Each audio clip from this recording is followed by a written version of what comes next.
Build a house of greatness. Expect greatness. One thing in my house is we expect greatness in our house.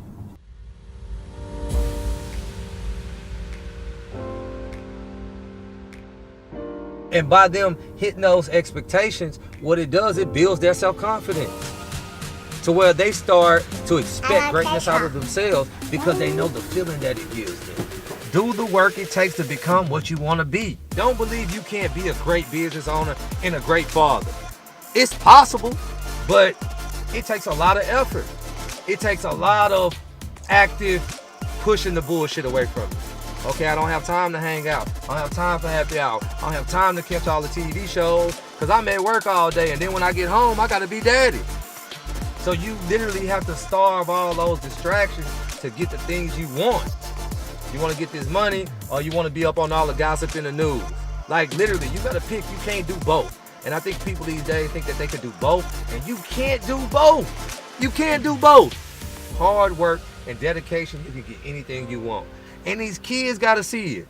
I hate to see parents chastise their kids and preach, you got to do this, you need to do that, you need to do that. You need to clean up your room and your fucking room dirty.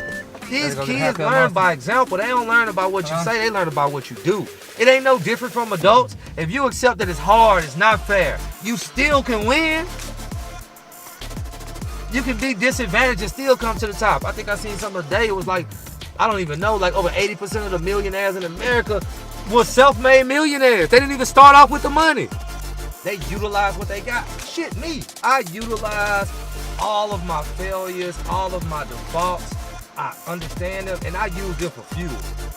Literally, you got to take all of those bad things, even when you want to be parents, all those bad experiences that you feel you had as a kid. You don't blame your parents for any of that. You use that as fuel to make you a better parent, so that your kids won't do it, right? In business, in any aspect of life, you have survived 100% of your worst days. Days that you thought you wasn't gonna make it, shit, you still here listening to the video now. And you want better if you watching my videos. I know you want better. If you're sitting here tuned in day after day, we all have to get on this. And if you on this marathon with me and you watching these videos, I gotta assume you chasing greatness too.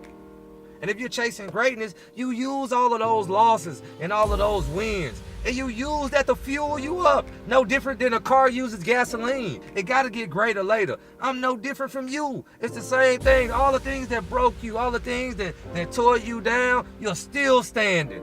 Keep going. Use that for fuel. Don't stop there. Tell them to your kids. Tell them to any kid. If you don't even have kids, share them with somebody so they don't have to run into those same walls, so they can avoid the same mishaps. That's what being a father about. That's what being a parent about. That's what being a leader about. Everything always boils down to leadership, because leadership is influence. And you can't have a bigger influence over somebody than as a parent. So that's one thing that's big with me, is leaving a lineage, leaving doors open. That's when I think of legacy, that's what I think of. I think of leaving doors open for my kids. I think of nepotism. I think of my kids having it easier just because they were my children. I want my great-grandkids to have a photo of me over like the dining room table at their house and be like, that's who started. It's our time to like completely rise the tides, like bring the boats up, bring the kids to shore, let our kids go off and sail off into the daylight better than what they came.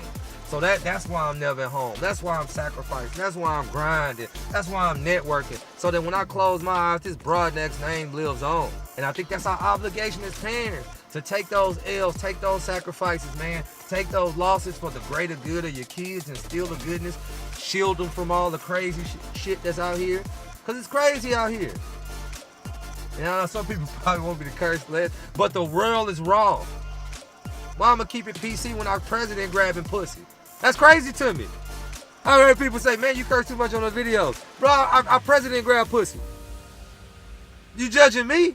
Get out of here with that shit, man. Literally, these curse words don't stop nothing. I made it from 900 to millions with it, right? It ain't that. We always end up focusing on the wrong thing. This is a conversation me and my mom had earlier. She was like, oh, my coworker watches these videos. And I'd be like, oh, he cussing like. She was like, I love it because he for real. You can tell he's speaking from the heart. And then you know what my mom said? I like to cuss too. Shit, we all do. Last weekend to go to New Orleans.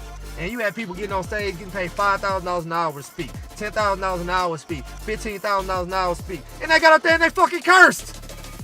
And everybody laughed. Be yourself. Start your legacy. Fuck what other people think. Leave something for you and your children, man. Lead by example. Leave something for your great-great-great-grandchildren.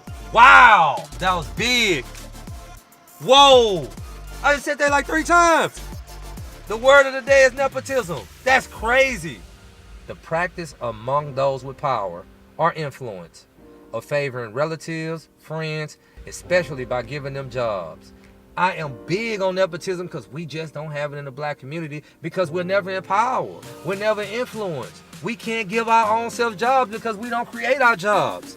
And that's why I'm doing this. The irony of this shit being the word of the day is just crazy for me. Nepotism, man. Creating your own jobs, creating your own opportunities so you can give them to your family and friends. Literally, we ended it. That's crazy. And there she go. We have to go. You knocked out. When did you get this car seat?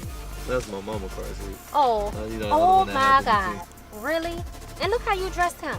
Man, he had to go get a haircut. We was in a rush. So you gotta grab him and go throw some clothes on him right quick. No, we about to go by my mom. It's late. Oh my God. This is just the funniest crap ever. Yeah.